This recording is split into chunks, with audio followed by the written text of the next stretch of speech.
Welcome back, and thanks so much for being with us here on Morning Live. Now, while the country is not privy to the report presented by Public Enterprises Minister Pravin Gordhan at the recent ANC NEC meeting on the running of South Africa's state-owned enterprises, recent resignations have, of course, cast the spotlight on these entities.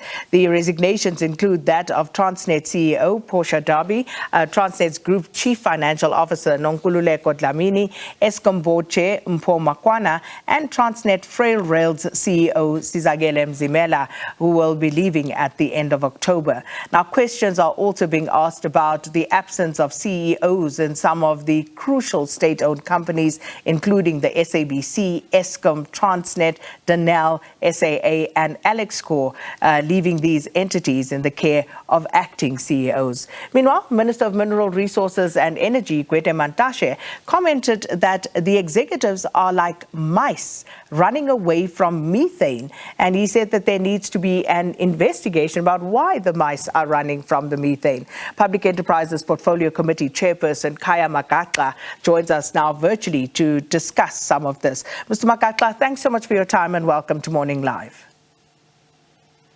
Thank you so much, Madam, and also thank you, listeners.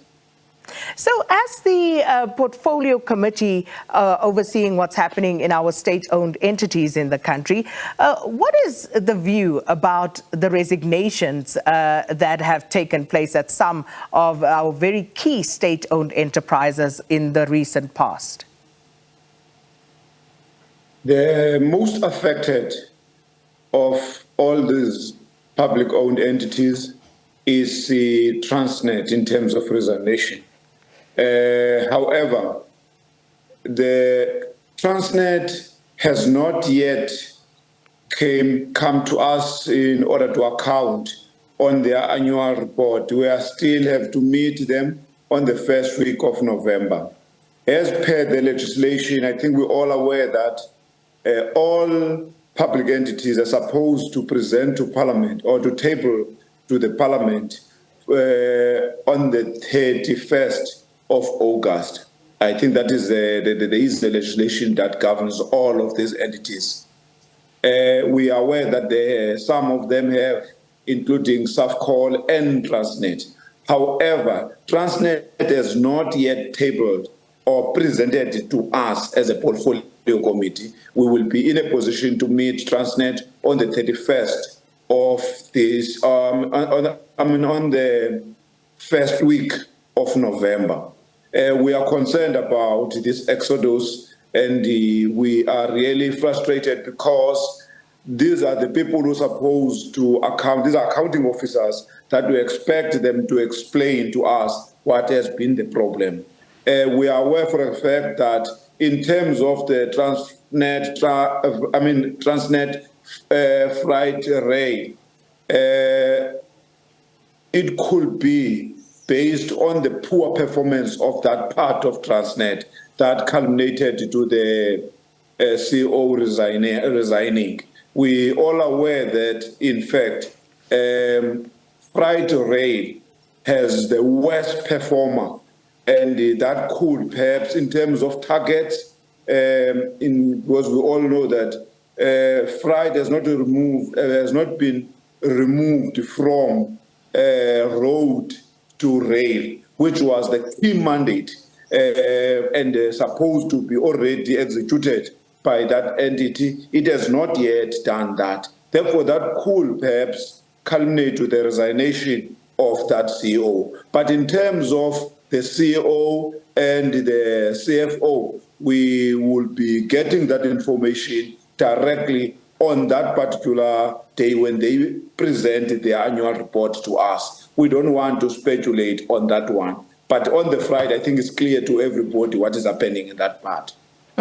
So as these things are happening and as the portfolio committee that has oversight over these state-owned enterprises, a lot has been reported and a lot is being said as well, Mr. Magaxa. And using these recent resignations as example, Minister Mantashe, he used the analogy of rats running away from methane. And he commented, and I actually want to quote him, where he said, "What is the methane that they they are running away from, that is what we should investigate. Do you agree with that sentiment? And have you taken the time to actually look into what could be the root cause of these resignations? The methane and the mice is a very difficult thing to me. I'm not a former mine worker.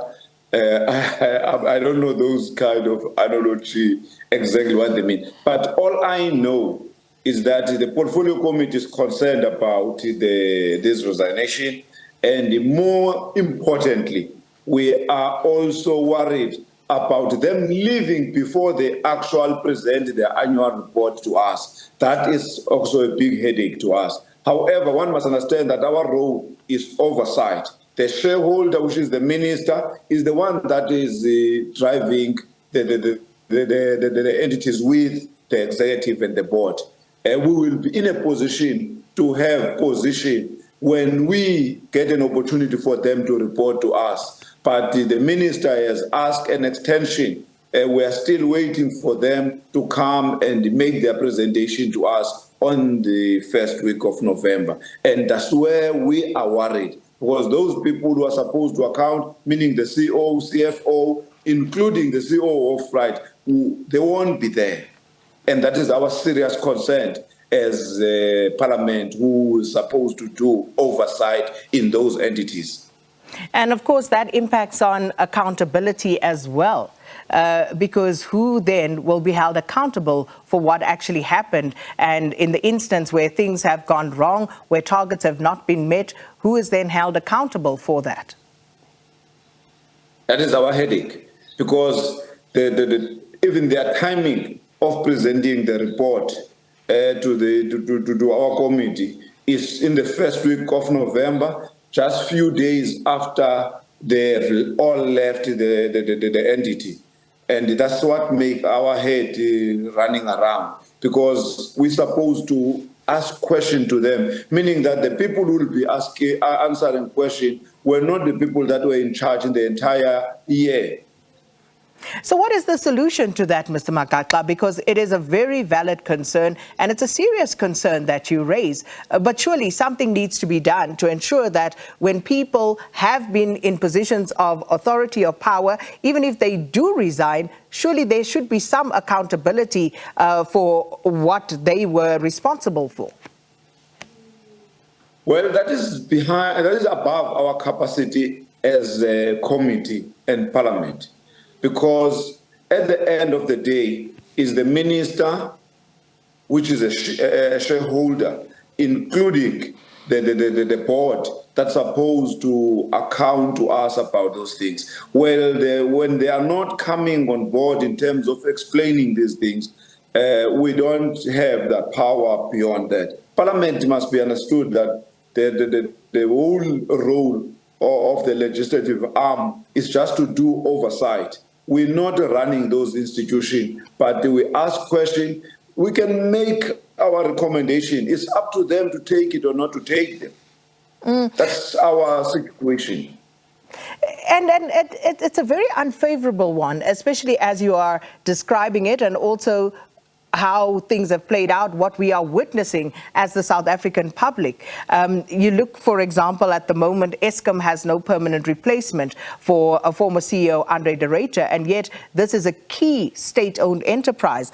You look at a country like China. I was watching something yesterday. China has over 150,000 state-owned companies. 91 of those state-owned companies are actually in the top Fortune 500 global companies.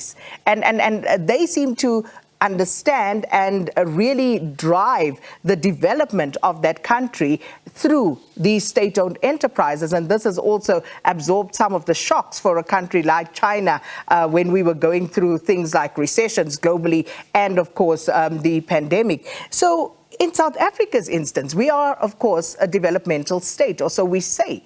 So that would mean that it is critical that these state-owned enterprises actually do the job that they were established for. And if they don't, where does that leave us as a country? Well, even that question is a bit above our area of competency. But all what I can say to you, we are only accounting to maybe 5% of the state-owned entities. It's only 5 of them, 6 of them that belong to the Department of Public Enterprises.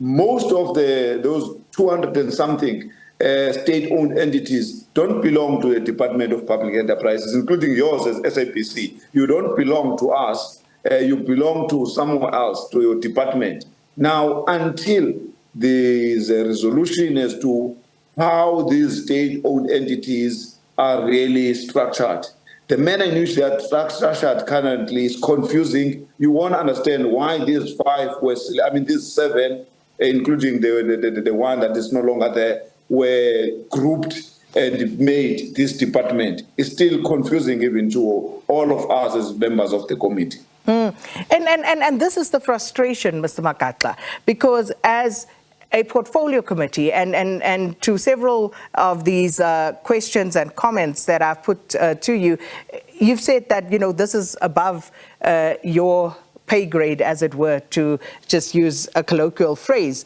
But as a nation, as a country, looking at how much money we are throwing after these SOEs that have become a total drain on the fiscus, looking at those in your purview as the SOEs that fall under you, the issues that are being raised are not new. The collapse in the functioning, or should we say the dysfunction of these entities, that continues. The reports of uncontrolled corruption in some instances, the collapse into the delivery of their mandates, all of these things continue to undermine the authority of the state on whether there's political will or capacity to address these. Those are all the questions that arise. But you look at what some of the economists are saying. Dawie Rood, for example, blatantly says the government has failed and these state-owned entities should be privatized. What's your view as the chairperson of the portfolio committee, when people are saying these things are so dysfunctional, let's stop throwing good tax money after this and just privatize them? I think those views that suggest that because we have these problems in few, because there are state-owned entities that are performing very well, including the one we met yesterday, which is SAFCOL. SAFCOL is performing, is always bringing some profit that benefit the fiscus. Therefore, to just say, I know a number of state-owned entities that are making profit and they are contributing to the development of the country. I'm saying those who come with those views that because the state-owned entities didn't perform well, therefore it must be thrown away or sold to the private sector. It's not even, scientific, because if one understands the problem which is faced by these state-owned entities is because of the same private sector. It's the private sector that is highlighted on top of the corruption that took place in the previous years that are actually contributing very, very, very big way in the current situation we find ourselves in. In Transnet, in Eskom, in SAA, and so on. It's private sector. There's no corruption of a public in the public sector, by the way. Most of the corruption, the state capture, is the capital that come and corrupt our own entities. Therefore, we cannot compensate the people who are responsible for the downfall of our state-owned entities. So, all what we need. Unfortunately, we're into news time, Mr. Magaxa, but if you want to stay 5 minutes more, because I'm glad you raised SAA, because what is the thinking? What was the thinking when a private strategic partner was brought on board for SAA?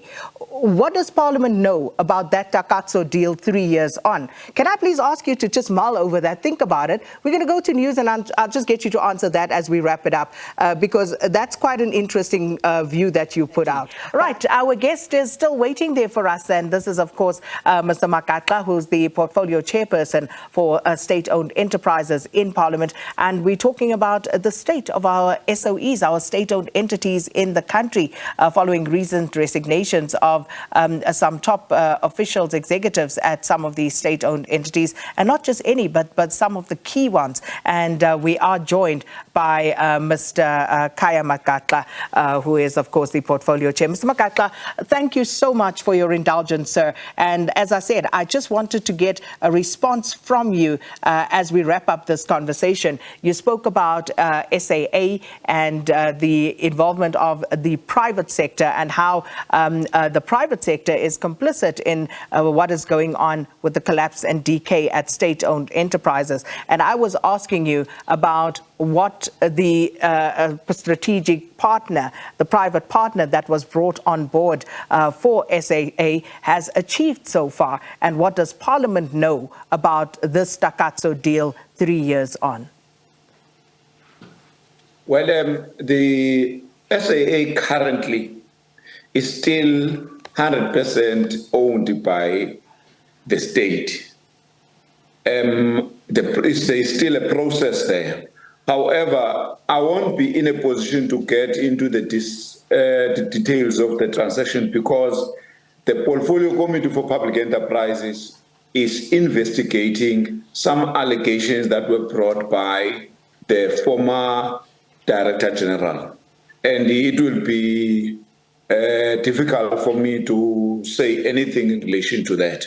But there is still a process that we still observing as a oversighting committee. And that's the confusing part, because the strategic equity partner was brought on board to try and ease the financial burden of government, of the public fiscus. So 3 years on, this is still wholly owned by the shareholder, by the South African public. So what was the point then of bringing on that strategic equity partner, Mr. Magaxa?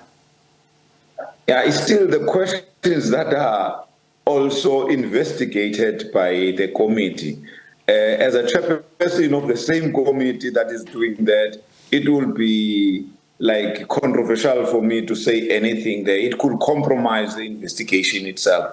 Therefore, I will appeal to you, Sakina, to avoid taking me to those controversial areas. You know, the public wants to know, Mr. Magaxa, because, as I say, and I keep emphasizing, the process is still ongoing. It's 3 years later, and we are still trying to understand what is going on with this deal.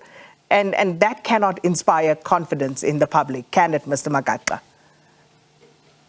Yes, the trick is that there are still processes that are ongoing between the shareholder and SAA interim board that will bring the equity partner in charge.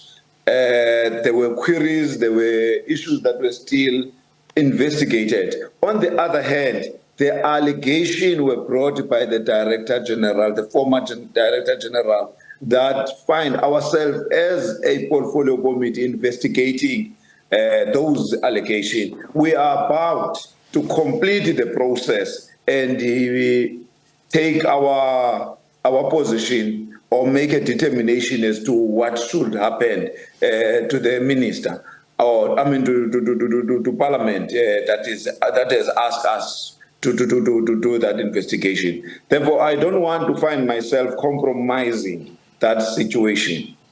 Well, fair enough. We'll have to leave it there in the interest of time as well, Mr. Magaxa.